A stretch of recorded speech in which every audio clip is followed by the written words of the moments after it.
And we're live in 7, 6, 5, 4, 3, 2, 1. Hey there, everybody. Phoenix Destiny Kai here with yet another Mobile Suit Corner segment. And as always, I have a guest with me, so go ahead and introduce yourself to the audience, man. Hi, I'm Hero Law or on YouTube because I have my own channel as well. I think it's under Builder Sign, Hmm.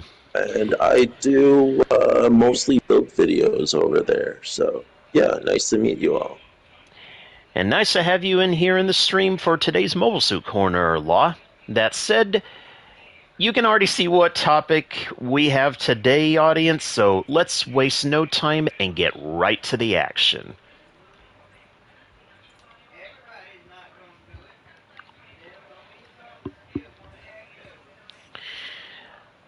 The year is Anno Domini 2314, actually. So in the case of our timeline, basically roughly around 200 to 300 years into the future. Within the context of that, humanity's technological improvements have kind of grown because, well, we managed to, and keep in mind I'm speaking strictly in the Gundam universe because goodness knows if we're ever going to have this tech in real life, but Yeah, that would be cool. we managed to build a space elevator in 3 different parts of the Earth to form an orbiting ring for solar energy. And it's a very good source of energy, so good in fact that 3 nations basically wanted to try to vie for control of it. The American Union, excuse me, the American Union, the Europeans AEU, and the Asian Human Reform League. And for a long while, these 3 powerhouses of the military branches, they were basically having a big slap fight in a playground.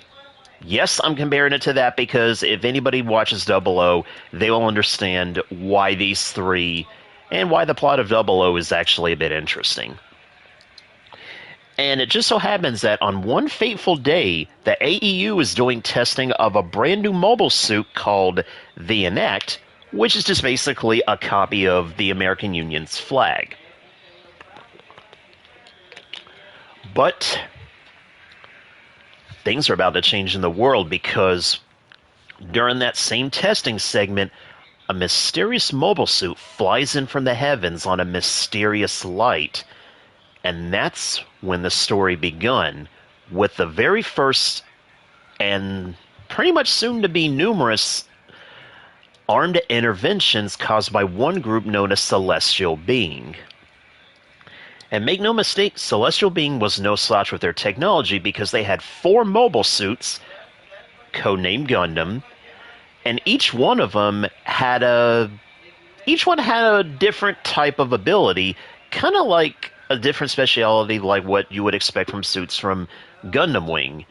And the suit of discussion, well, the first of 4 to 5 suits with this mobile suit corner is the close combat type, the Gundam Exia, piloted by one Setsuna F. Seiei.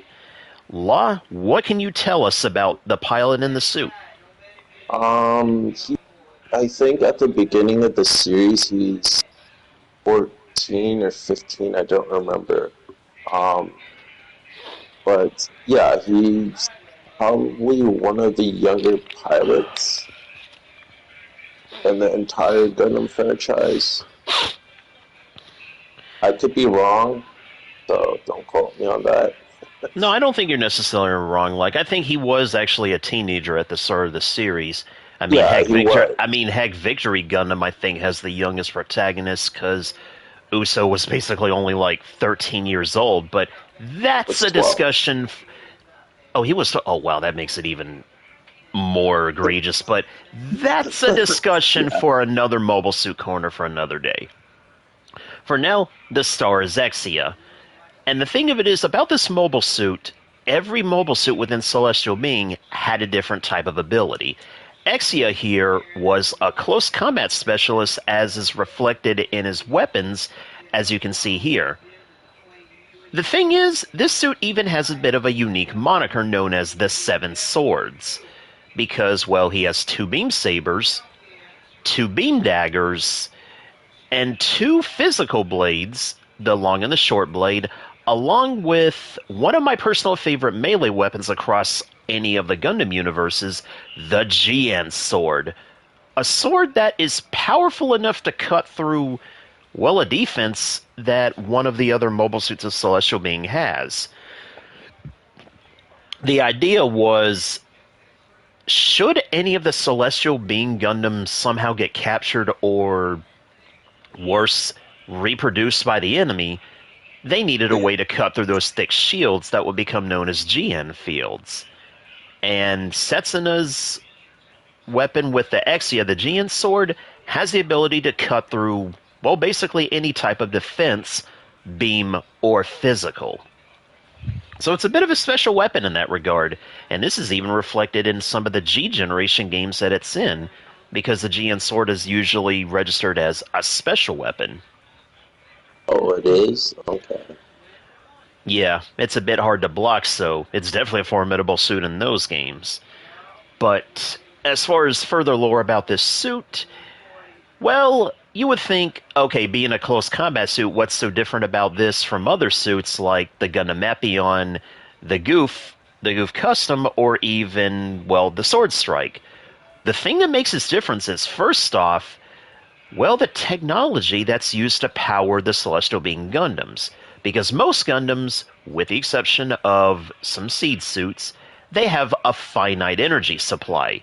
But Celestial Being doesn't, because their energy is run off of a mysterious reactor known as the Solar Reactor, or a GN reactor. I think the correct term, technically solar reactor. A solar reactor. No, I think I did say at the beginning. I didn't know if it just had Yeah. another word, but yeah. The solar reactors of Celestial Being were, for a lack of a better term, near infinite. I say near infinite because they can be depleted, as shown many times in the anime, but they could recharge on their own, is the difference. The theory being, I think, is that I talked with a couple of my Gundam buddies in a chat group, and the theory we had is that the reason why the solar reactors are near infinite is because, well, they have energy equivalent to one of our bodies of the solar system, well, a star. But that being said, as far as the full abilities of Gundam Exia, it's pretty simple, at least at a glance. Because like I said, you basically have the different types of swords for it, and it's even reflected in its skills in the Gundam Breaker games. Like, you basically have the GN beam daggers, which is just basically your glorified GN beam saber, of which Exia has a beam saber, by the way, but it prefers to use the GN sword for mainline combat. It also has a pair of physical blades, the GN short and long blades. It And even, also the GN sword. yeah, like the GN sword, it pretty much does what it does, but it is a formidable weapon. Like both in the Breaker games and even in actual lore. It even has a beam dagger throw, which within the context of this game stuns the enemy for a bit, so it's a pretty useful weapon in that regard. And weirdly enough, this thing doesn't have head Vulcans, but it's got Vulcans in the arms. Yeah, A they're ranged called weapon within the GN. arm, like, I guess you could say it's similar to the Gundam Alex's Gatling guns, or even the Shining Gundam's Shining Shot to a lesser degree. But as far as this suit goes, it also has one other signature ability that technically it didn't get until midway throughout the first season, and all of the Celestial Being Gundams would get it. Is an Oh, ability. It is an ability that is one of my personal favorites, Transam. Now, the thing of it is, this ability is a pretty nasty one, because what it does, it basically pumps up the output of the GN particles to such a degree that the suit glows red and it even leaves after images with mass. And for those of you that think that sounds familiar, you could very well say that this was inspired by a certain technique from the Dragon Ball series. Yeah, for all intents and purposes, Trans Am is basically Kaioken. Or from another Gundam, F91. Yeah. And while that's another one for a different Mobile Suit Corner, indeed, like F91 has a similar ability called Metal Peel Off, which is basically the Universal Century equivalent of Trans Am. But as far as Trans Am, the suits are able to move at 3 times the normal speed, plus all of their general stats are boosted to such a high degree. The catch is, once that timer runs out, I don't know how long the timer is. I always had an estimate that it ran off of a 5-minute limit. The suit will essentially power down, and it can't use any GN particles until it recharges. I mean, it still can. It just limits how much you can use, and after using your Trans Am, it significantly cuts your power in half. Yeah, You're which which slower. again, Your attacks are slower, yeah, or which your again, attacks don't do as much damage. yeah, which again is kind of a strong homage to how Kaioken actually worked. Which is funny considering people say that. Essentially, a double-edged sword. Yeah, which essentially, it's funny because you would think a reference like that belongs in G Gundam, but no. G Gundam, oddly enough, never had any special abilities similar to Kaioken. But the thing is, as far as these mysterious GN particles, well, they basically allowed the suits to fly. And on top of that, as was shown in episode 1, to some degree, they even have a bit of a jamming effect because for whatever reason, when Exia first appeared to disrupt the testing process of the Enact, it basically, well, nobody, the best way I could put it, nobody could use their cell phones in the area. So yeah, it has a good jamming effect as well. So in that respect, you could say that the GM particles are both a defensive and an offensive asset. But as far as Exia itself, it's actually a bit smaller compared to a lot of Universal Century mobile suits, which people tend to use for this standard. In fact, a lot of the alternate Century suits are. And when I say alternate Century for future mobile suit corners, I refer to series like Gundam Wing, G Gundam, Gundam Seed, Iron Blooded Orphans, Double O, the Build series, and even After War X, along with Witch of Mercury. Mm-hmm. In other words, stuff that doesn't belong. Actually, In other words, stuff that doesn't quite belong to Universal Century. oh no, I think Gundam X still qualifies as Universal Century. Actually, Because as they much still as. mention, No, I know they mention new uh, types, but the thing of it is, yeah. unfortunately, the official designation for After War is that it's just an alternate series, period, with some loose connections to Universal Century. As much as I want that Okay. to be, as much as I want that to be true, unfortunately, it's stated within the canon it's not related to UC. But then Okay. again, what is Gundam canon anyways? Considering we've had a lot of rewrites over the years. But I, I've gotten off topic anyway. So, for all intents and purposes, oh, and I almost forgot one other thing. One other move that the Exia has is actually similar to that of the Gundam ground type. It can use its shield to attack. So, aside from that, Exia, it's a pretty nasty close combat mobile suit, both in the games and in actual lore. And it's one of my personal favorites, at least for starting Gundams. A huge favorite of mine won't come until a future Mobile Suit Corner. Now, excuse me while I go to the garage to pull out the next Celestial Being suit. Or rather, as I go to the Ptolemy to request them. yeah.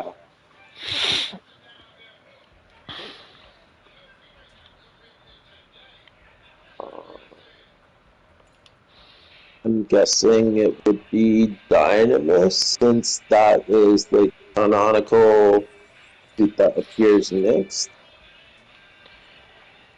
You are in fact correct, Law. I decided to showcase these suits in the order that they appeared in the anime. Because the thing of it is, in the anime, while Setsuna was busy fighting off the forces of the AEU, once Exia became known as a threat to the other members of the military, Setsuna basically had a buddy shooting up cover from below, and this was actually the designated sniper of the group, the Gundam Dynamis, with its pilot, and he's a bit of a fun fan favorite character, Lock-on Strauss, or as his official name goes, Neil Delandi. Yeah.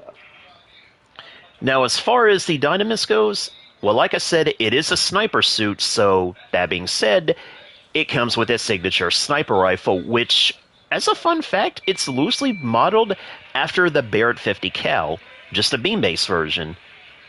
But that's not the only ranged weapon that the Dynamis has. The Dynamis also has a beam pistol for those times when Lock-on feels like he has to get a little bit up close and personal. And speaking of which, all of the Celestial Beam Gundams just basically have a beam saber for when they don't want to use their big weapons, because, well, they're all shared within the reactors.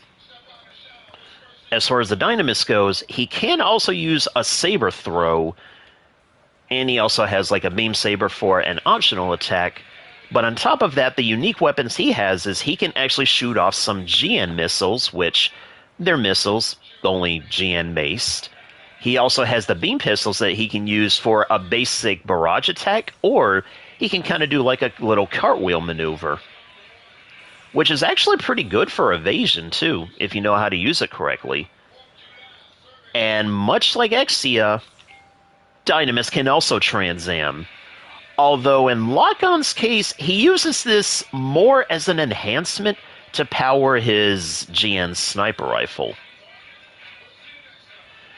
And about the only other fun fact I can say about the Dynamis is this thing could shoot as high as the atmosphere with its beam rifle, but similar to a Universal Sentry suit, namely the Gem Sniper, it kind of had to have an external attachment to achieve this feat, but it is nonetheless impressive.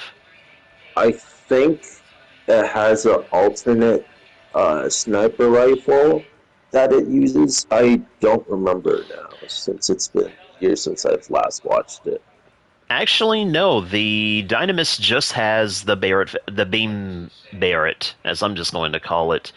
It did have variants like the Sheridan Saga in the side manga, which actually used like a mid-range rifle, and then it had a successor in season 2, which actually featured a slightly refined version of the GN sniper rifle. That being said, I will be taking a small break, so we'll be back after this commercial break.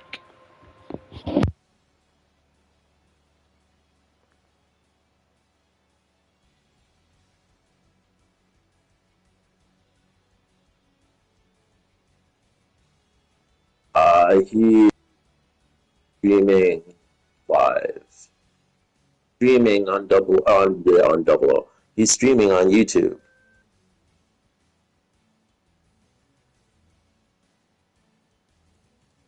I don't know if you have your audio shared. Ah, okay.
I'm gonna have to answer you on that later because the stream will think, oh, I'm talking to nobody since you're not sharing your audio.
And we are back.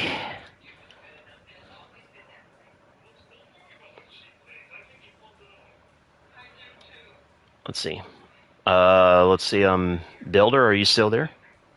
Yeah, I'm still here. Okay, you didn't say anything, so let's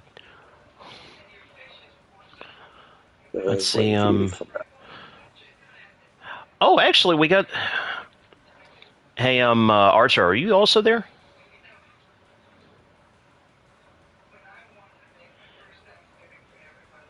I don't know what you're. I don't know what you're talking about. I mean, you actually have a pretty decent voice.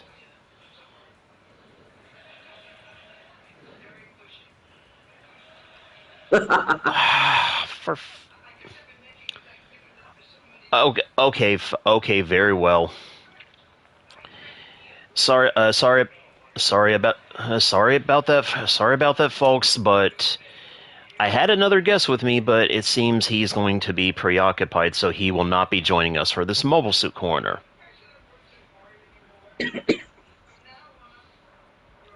But that's okay. There's always other Mobile Suit Corners.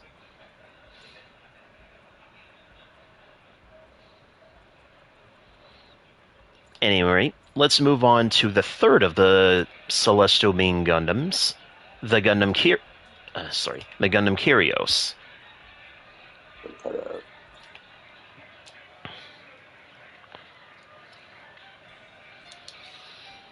So, the Gundam Kyrios, while the battle was going on, while the battle between the Exia and the Dynamis was going on the ground, because the AU was, well, caught with their pants down, high up in space in the orbiting elevator, there was like a little fancy party going on with a bunch of dignitaries, going around just doing their own thing. Then a bunch of terrorists show up to try to bomb a part of the orbiting solar ring. And in response, the Human Reform League mobilized their suits to try to stop the terrorists, but it seems even their might isn't enough. That is until, well, a lone jet streaks to the scene flying on GN particles. And this is that jet, the Gundam Kyrios. I can't show it in this game because, again, we can't have nice things, but in actual lore, the Kyrios actually has a jet form, as it was designed from a mobile suit from the Gundam 00F side manga known as the Gundam Abahul. As far as... I'm sorry, go ahead, Builder. No, it's fine. You can. I Well, will anyways... add on to it later if I feel like you've missed something. Oh, okay. I do like fact-checking. But anyways, as far as the Kyrios, its specialty was meant to be hit-and-run tactics, and to a later extent, well, bombing runs, but obviously, again, I can't show it here. As far as the weapons that it had, its weapons are actually pretty... Its weapons are pretty fitting. It's got a... Let's see, it's got a missile launcher, which instead of it shooting out of the body like the Dynamis does, well, it shoots it from a launcher that, oddly enough, is reminiscent of the style of launcher from the 8th MS team. And as far as its primary weapon of choice is the GN Beam submachine gun, which it looks more like a pistol than a submachine gun, but hey, I mean, semantics. If anything, I figure it makes it a bit easier to carry. At any rate, it also has a beam saber much like the other Celestial Being Gundams. It can also do a saber throw, but one move it can do that the others can't is a grab of sorts using its shield, the GN Claw.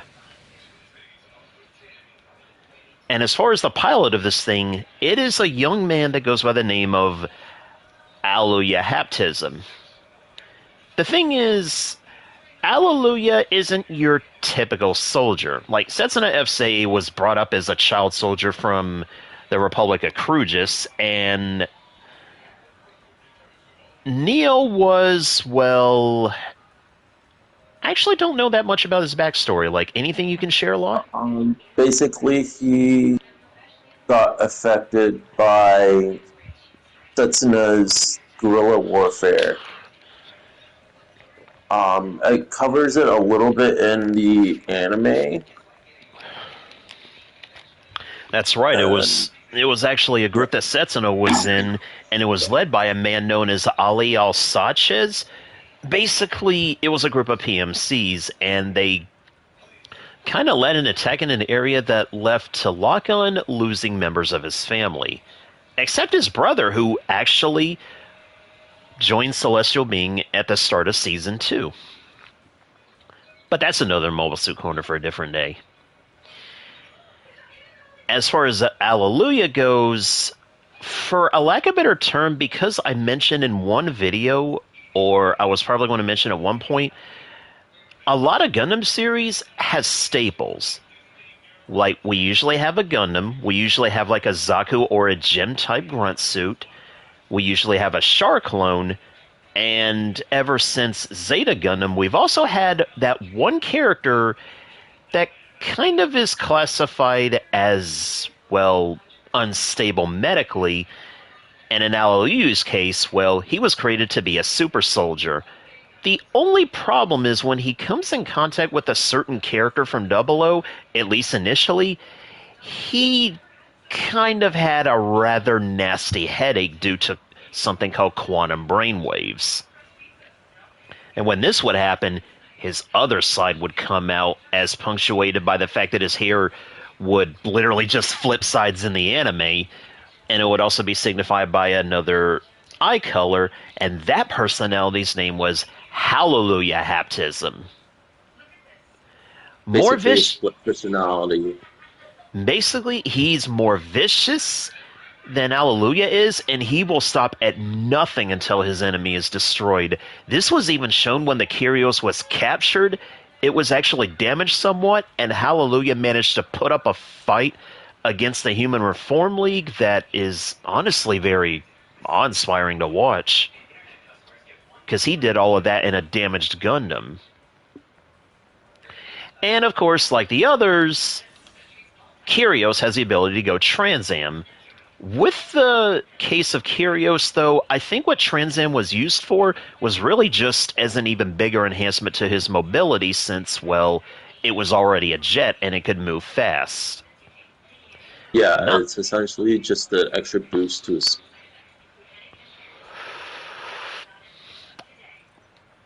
but aside from that, not much else I can say about the Kyrios.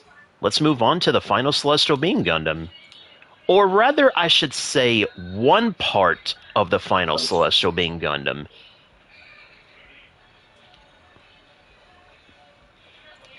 And I will say the pilot of this one, I have a few things to say about, considering while I never watched Double O initially when it was out, I was aware of one of the characters thanks to a game I used to play at various anime conventions called Gundam vs. Gundam Next. And one of my suits from that game was, well, the Virtue, because I used to remember, or misremember in this case, that Virtue was capable of causing explosions with its GM bazooka. But anyways, as far as the suit itself, say hello to the Gundam Virtue. A bit of a chunky boy compared to the other Celestial Being Gundams, but this is for an obvious reason, which I will showcase at some point after this. So, the Virtue. While Kyrios was basically raised in hell against the terrorists, some of them managed to break through, and they were about to land a particularly nasty shot on a populated area of the elevator's residential block, at least until this suit showed up out of nowhere and basically blasted the terrorists to Kingdom Come. I mean, you could say smithereens. Pretty much. And as far as the Virtue, well, it's pretty much not that refined because, well, it's meant to be a blaster. It's basically other long range. Now, the The, thing of it is, as far as this weapon here, the GN Bazooka, well, as you can see, it has a bit of a long charge shot, but that's because it lets out a shot known as the Hyper Burst. Or, as anybody that's played Cross Rays basically knows it as. Hold on. Hyper Bust! Kanzei Kaiho! Hyper Burst full release, in other words. So as far as the abilities of the Virtue, well, because this was meant to be a blaster or a tank for the group, it's got weapons that reflect that. The Gian cannon, for example, it shoots a powerful beam forward. And as far as as far as its other moves, well, it also has the GN Beam Saber, but it's not meant to go in close combat that much. And as far as its defensive abilities, unlike the other three Celestial Being Gundams, well, it doesn't have a shield. At least not in the traditional sense. Because weirdly enough, this is the only suit that could utilize this specific ability, the GN field. A GN field, like I was talking about, was basically a shield made up of hypercompressed GN particles. Think of it like an absolute defense if any of you have ever played Guilty Gear Xrd. Basically, this is this universe's absolute defense Felion, good against any type of beam attack or physical attack. I think all of them have this ability, but it's just the Virtue that makes the most out of this ability. And I could be wrong. And Builder's actually not wrong, because oddly enough, in most Gundam media, only the Virtue has this ability, but I say keyword is most Gundam media. In G Generation Cross Rays, oddly enough, all four Celestial Being Gundams have the ability to use the GN field as a defensive option, but Virtue makes better use of it than the other three due to an ability it has in that game, but that's neither here nor there. And it's also because once Virtue fires off its cannon, it can't move, so it raises its shield to protect itself. Yeah. Because it just is sitting duck. And of course, like the other three, it can also go Trans Am. But when it comes to this thing, I would say out of all four units, the most dangerous of the four Celestial Being Gundams is the Exia and the Virtue, because they're the living embodiments of the phrase close combat and ultimate blaster. Because Exia will... Let me share a miniature story. Back when I used to play that same game from the Anime Con Gundam vs. Gundam, next, I didn't know what 00 was. And at the time I was fighting Exia, and I used to remember in my fights with the opponents, from time to time, the suit would glow red and it would just start whooping the living daylights out of me in close combat. And that's just how powerful Trans Am is. But when it comes to the Virtue, Trans Am, well, is meant for a more destructive reason, because apparently this thing makes the Hyper Burst even more lethal.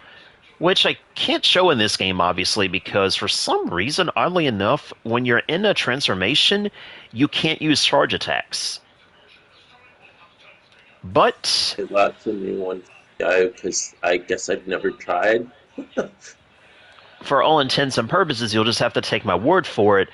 When Virtue goes Trans Am, this thing can unleash an even bigger blast. We are talking on the level of Wing Zero levels of destructive. Oh yeah, it can be very destructive. And then as far as the last half of this showcase, well, miniature story to go along with it. So at one point, the four Celestial Being Gundams was gaining traction in a lot of their missions and armed interventions. And eventually, they did get captured, but of the four, Virtue was easily able to escape its capture thanks to a rather hidden feature within it. And the thing of it is, this feature essentially would shed the armor of the mobile suit, which is why Virtue looks thick, and this mobile suit, well, you could say it very much has a look reminiscent of that of the narrative Gundam, to use a modern example. That being said, Say hello to the Gundam Nodley, basically the inside core of the Gundam Virtue. So, because it shed its armor, naturally you would expect this thing can move a little bit faster. Which is a Does. little bit of an understatement, but hey. As far as its weapons of choice, oddly enough, the GN cannons that was on the Virtue, it can use those as a handheld weapon. Like so. But it also has its own beam rifle, which is a GN beam rifle, and it was actually the first of its kind, because while Dynamis did have, well, a Barrett 50 cal that shot beams, well, this is more of a traditional Gundam example, like a normal handheld rifle. And as far as the abilities that the Virtue had, well, or rather the Nodley has, this is basically one example of ability that it's a stun ability, but it's one that's actually potent, at least in the lore, known as the trial system. As far as what the trial system would do, well, care to explain a little bit, Law? The trial system essentially renders any suit connected to something called the uh, Veda system, renders those other suits useless, Yeah, and for basically it's how to put this. Um, it's like an EMP pretty much well, essentially. but pretty much well put. Like, yeah, indeed, the trial system would deactivate any suit that was linked directly to Veda. And much like, well, all I'm going to say is basically, since this thing is just basically Virtue, yes, it can go Trans Am also.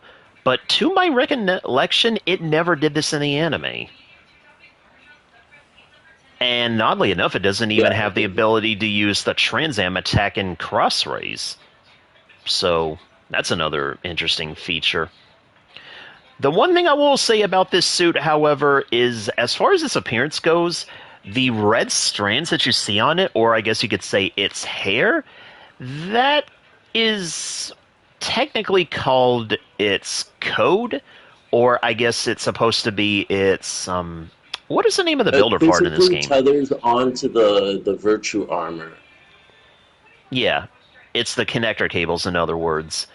But given what the pilot of the Virtue looked like, boy, do I have a bit of a story with this one. So, going back to the Gundam versus story. So, when I first saw Virtue and I first saw who the pilot was, their pilot, okay, the pilot's name everybody knows is Tyria Arde. The thing is, initially when I played Gundam Versus, I thought Tyria was a woman. And that one episode from Double O, if you know, you know, it didn't help matters either. Unfortunately, we find out that Tyria wasn't a woman. But the funny thing is, as we find out a little later on in Double O, Tyria technically isn't even a man either. Like, apparently, Tyria Arde is one of many beings within Gundam 00 known as Innovades. For lack of a better term, they're fake humans that kind of serve as information terminals for Veda. So technically speaking, they're genderless. Like, they can appear either as a man or a woman. So once I found that out, well, that definitely softened the blow a little bit, but nonetheless, that did make me disappointed because, well, let's just say I have a personal taste for Gundam waifus, and let's just leave it at that. That's fair. But what else can I say about the Celestial Being Gundams other than they were pretty cool machines, and honestly, for being in a series well removed from Universal Century, I'd say relatively speaking, the four Celestial Beings, well, I'm not going to say that they're 100% grounded, but they basically didn't get crazy with stuff until the second season. And we will talk about that in another Mobile Suit Corner. So, until next time, this is Phoenix Destiny Kai and Builder's Son saying good night. See you guys later.